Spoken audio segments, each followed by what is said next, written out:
aliyezaliwa na Mungu hatendi dhambi, kwa sababu uzao wake wakaa ndani yake. Kumbe mimi nisipotenda dhambi, hata na uzao wangu utatembea katika neema. Amen. Kwani si ndivyo inavyosema Biblia? Mungu anawapatiliza wana maovu ya baba zao, kizazi cha kwanza mpaka cha ngapi? Si mmeona? Na hapa Biblia imesema aliyezaliwa na Mungu hatendi dhambi, kwa sababu uzao wake wakaa ndani yake. Mimi natakiwa nijizuie kutenda dhambi kwa ajili ya uzao wangu, kwa ajili ya kile kitatoka kwenye tumbo langu. Biblia pia inatuambia watoto wadogo, mtu asiwadanganye. Atendaye haki yuna haki kama yeye alivyo na haki. Halafu tunaambiwa atendaye dhambi ni wa Ibilisi, kwa kuwa Ibilisi hutenda dhambi tangu mwanzo. Atendaye dhambi ni wa Ibilisi. Sasa hebu piga picha tu kwenye maisha yako. Mimi nataka niwaambie, kati ya vitu vimeharibu maisha yetu ni dhambi. Ingawaje kuna mwingine atakaa atasema hapana, ni wale ndugu, wale jirani, yaani mpaka wale jirani waje wakuguse, lazima kuna mlango mahali. Kwa hiyo kitu cha kwanza kinachotupiga kwa Mungu ni dhambi. Twende tukaangalie Isaya 59 mstari kwanza mpaka ule wa 4. Isaya 59 inasema, tazama, mkono wa Bwana haukupunguka hata usiweze kuokoa, wala sikio lake si zito hata lisiweze kusikia. Kwa sababu Mungu anasema mkono wake sio mfupi hata usitende kwako. Kwa nini mkono wa Mungu utende kwa mwingine, kwako usitende? Haujawahi kuwa mfupi. Mkono wa Mungu unatenda kila inapoitwa leo. Hebu soma na mimi kitabu cha Mithali kwa 5 mstari ule wa 34. Mithali 3:34 inasema, hakika yake huwa dharau wenye dharau, bali huwapa wanyenyekevu neema. Neema inaachiliwa kwa mnyenyekevu, kwa mtu anayekataa mambo mabaya. Mnyenyekevu ni mtii. Mnyenyekevu ni mtu anayekubaliana na Mungu namna anataka. Kwa hiyo neema huwa na nguvu pale tunapokuwa na uhusiano mzuri na Mungu. Haleluya! Na mimi natamani mtu mmoja tu ambaye atakaa aseme, jamani, Mungu, mimi sina fedha, natamani kufanya jambo hili na lile, lakini acha dhambi. Si ndio watu wa Mungu?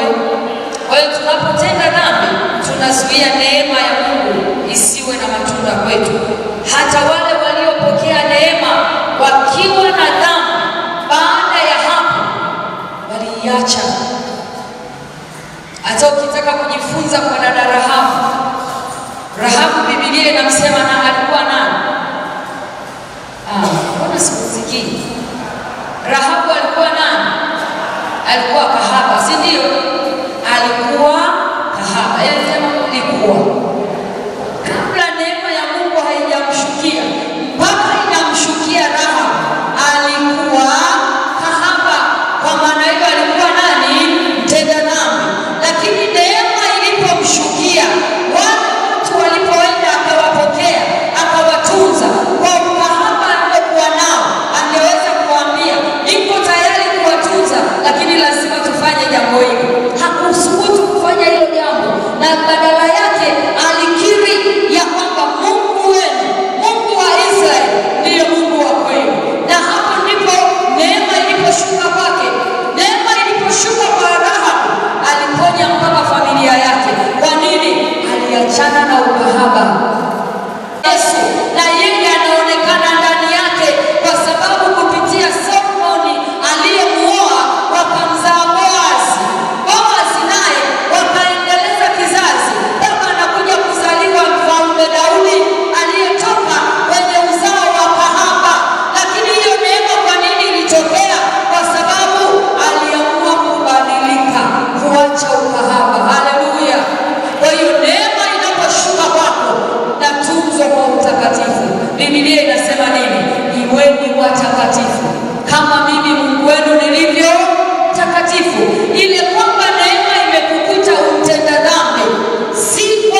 Lakini Rahabu huyu alipowapokea wale watumishi, akawatunza na akakiri kwamba hakika Mungu wa Israeli ni Mungu wa kweli. Kuanzia pale, huyu yeye hakuwa Mwisraeli, lakini kwa sababu alitengeneza, akakubali kushuka, akakaa pamoja na Waisraeli ambao ni wana wa Mungu. Na hakukaa tu, kahaba aliyeitwa kahaba akaolewa. Hebu fungua kitabu cha Mathayo mlango wa kwanza, alafu soma ule mstari wa 5. Mathayo mlango wa kwanza, uone jambo pale, mstari wa 5. Vinapotajwa vizazi vya Yesu, hautamkosa Rahabu. Amen.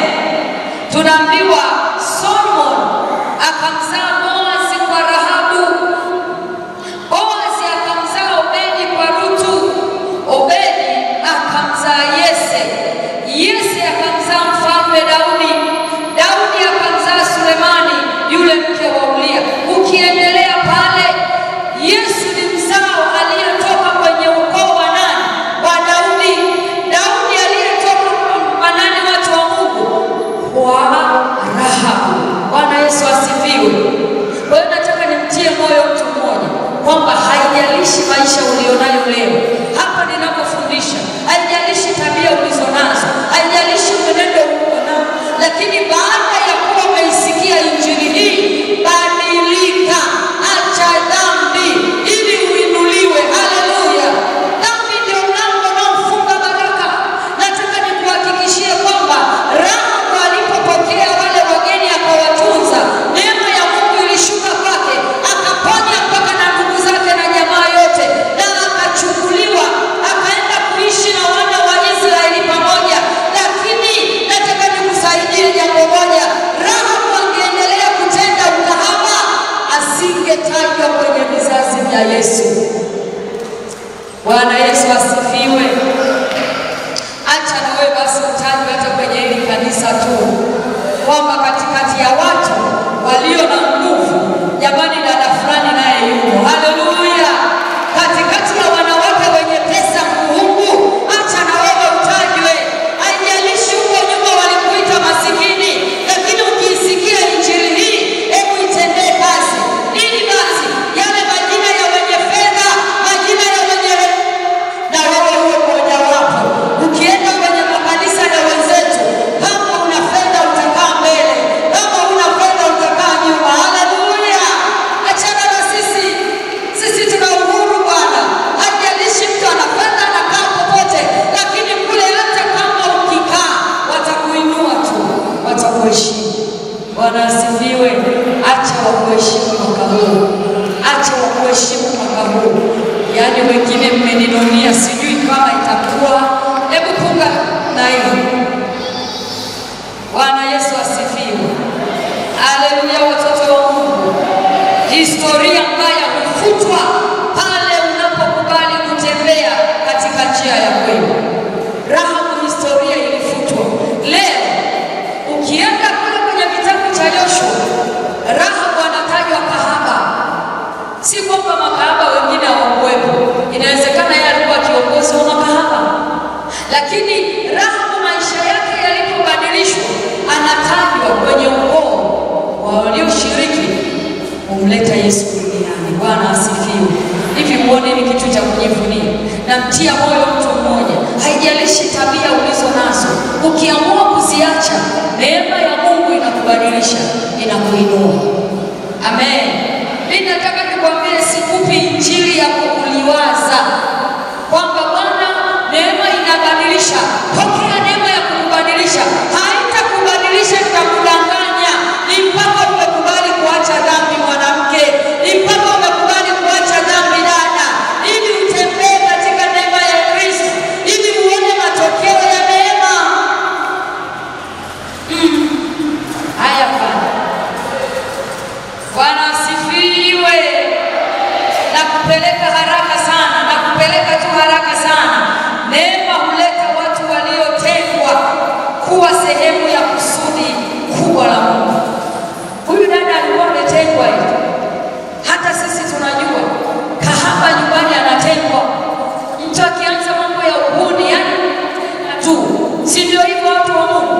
lakini neema inamleta tena kwa Mungu. Lakini ukiletwa basi badilika, na ukumbuke nilichofundisha mwanzo.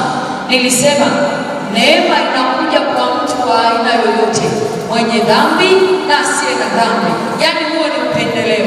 Lakini neema inapoingia inamtaka mtu abadilike, ili sasa aweze kuona matokeo ya neema. Sasa nimesema mambo yanayoweza kuizuia neema ya Mungu isitende kazi kwa mwanamke, au inayoweza kuzuia baraka kwa mwanamke. Nimesema cha kwanza ni nini? Asante, fungia kabisa moyo. Amen. Tunaenda jambo la pili. Jambo la pili ni moyo. Yaani jamani, moyo wa mwanamke, moyo wa mwanamke ulikuwa zuio sana la kupokea baraka. Moyo huyo, mwambie jirani yako moyo. Yaani hapa nimeanza kumtaja, naanza kusikia kukazwa kwenye moyo, wala sikuwa najisikia hivi. Yaani nimesikia kama kamba imekazwa ti. Maana yake nini? Moyo wa mwanamke umejaa makorokoro ya kutosha. Halafu hata ukienda kanisani wanawake ndio wengi. Hata ukisema tuombe, wanawake wanajua kulia na kuomboleza kuliko wababa. Lakini tunalia nini? Moyo. Ngoja tupitie kidogo. Moyo ni madhabahu ya Mungu ndani ya mwanadamu. Moyo ni madhabahu ya Mungu ndani ya mwanadamu. Kwa hiyo mimi ni jengo. Biblia imesema ninyi ni jengo la Mungu. Lakini moyo ndiyo madhabahu, ndiko mahali Mungu amechagua kukaa kwa mwanadamu. Hajachagua kukaa kwenye akili, hajachagua kukaa kwenye miguu wala mikono, amechagua kukaa wapi? Kwenye moyo. Hebu soma na mimi kitabu kile cha Wakorintho wa kwanza. Wakorintho wa kwanza mlango ule wa 3 mstari wa 16. Wanaoandika wanaweza kuandika hiyo Wakorintho wa kwanza mlango wa 6 mstari wa 19. Havipishani. Mlango wa 3:16 inasema, hamjui ya kuwa ninyi mmekuwa hekalu la Mungu, na ya kuwa Roho wa Mungu anakaa ndani yenu? Kama mtu akiliharibu hekalu la Mungu, Mungu atamharibu mtu huyo, kwa maana hekalu la Mungu ni takatifu, ambalo ni ninyi. Kama mtu akiliharibu hekalu la Mungu, Mungu atamharibu mtu huyo, kwa sababu hekalu la Mungu ni ninyi. Kwa hiyo mimi na wewe ni hekalu la Roho Mtakatifu, ni hekalu la Mungu. Wapi anakaa? Kwenye moyo. Hebu niambie, kwenye moyo. Sema tena, kwenye moyo. Kwa hiyo moyo ni utu wa ndani wa mwanadamu. Moyo ni utu wa ndani wa mwanadamu, mahali ambapo hutoka mawazo, hutoka maamuzi, hutoka mtazamo, ni kwenye moyo. Maamuzi ya mtu hayatoki nje ya moyo. Mimi nimeamua kumkia huyu dada sumu, hayatoki nje ya moyo, yanatoka kwenye moyo wa mwanadamu. Mimi nimeamua kumchukia huyu mama hapa, maamuzi ya kumchukia yanatoka kwenye moyo. Moyo ambao tumetoka kuona kwamba ndio